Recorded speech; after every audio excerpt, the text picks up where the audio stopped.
Donc on passe, c'est à vous, Madame Faux, je crois. Euh, Ah non, non, non, c'est une autre voie pour Pornichet, pardon. Monsieur Joubert. Bon, je vous laisse lire votre première question. Oui.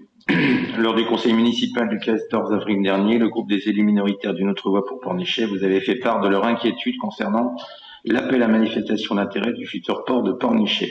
À différentes reprises dans la presse depuis début mai, des plaisanciers ont fait part eux aussi de leur inquiétude de leur devenir après 2026, fin de l'actuelle concession. En effet, nos interrogations sont reprises par les membres de l'association des plaisanciers et actionnaires du port de Pornichet, 200 adhérents. La durée de 35 ans prioritaire dans l'attribution d'un emplacement semble rendre plus difficile leur avenir sur le port, et particulièrement pour les plaisanciers les plus âgés. Aucune garantie n'est donnée non plus sur l'option de location d'une place à l'année, car aucune possibilité n'est offerte à ceux qui ne peuvent ou ne souhaitent pas être propriétaires, car cette opération reviendra au futur concessionnaire et à lui seul. Nous avons depuis le début du mandat soutenu ce projet de rénovation du port, et particulièrement au niveau environnemental et pour son attractivité.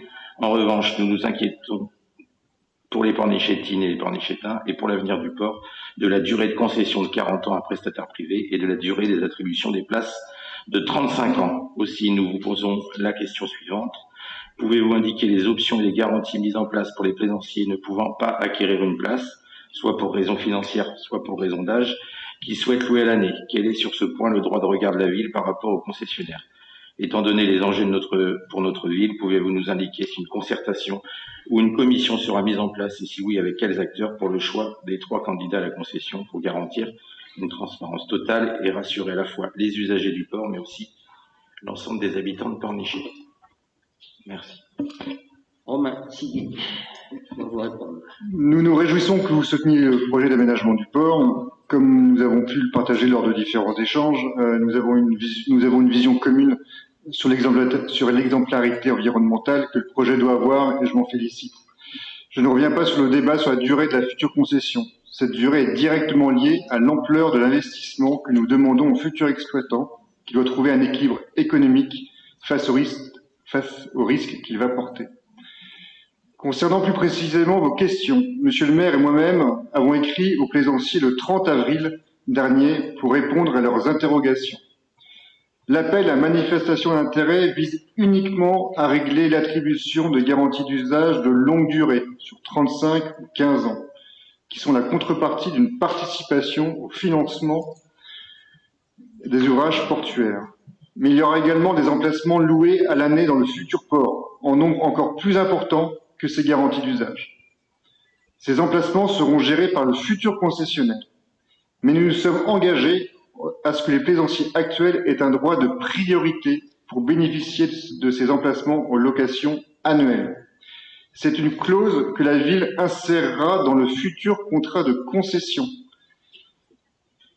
Cette disposition a d'ores et déjà été communiquée aux 3 candidats à la concession dans le cadre du DCE mis en ligne vendredi dernier à destination des 3 candidats retenus.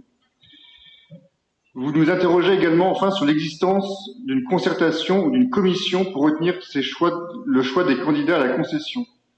C'est ce que nous avons prévu dans notre délibération du 10 mars dernier. Vous êtes membre de la commission de délégation de service public, Monsieur Nicosia en est titulaire et vous-même suppléant. Cette commission intervient tout au long de cette procédure de DSP.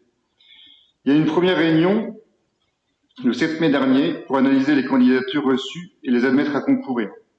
Une deuxième réunion aura lieu au mois d'octobre pour analyser les offres reçues des 3 candidats préalablement à une phase de négociation. Enfin, il y aura une 3e réunion au mois de novembre pour vous informer de l'issue des négociations et de l'offre finale remise par le candidat retenu par Monsieur le maire. Tout ceci avant un passage en conseil municipal qui délibérera sur le choix du candidat retenu et sur le contrat de concession.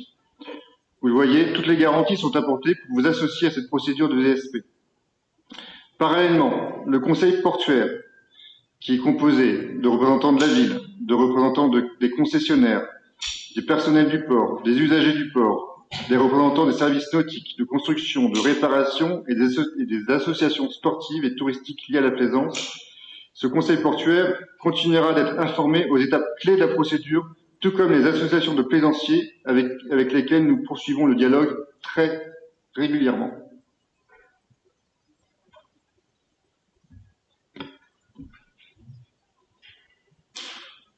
Voilà, je vous propose de passer à la question numéro 2. Pardon, excusez-moi.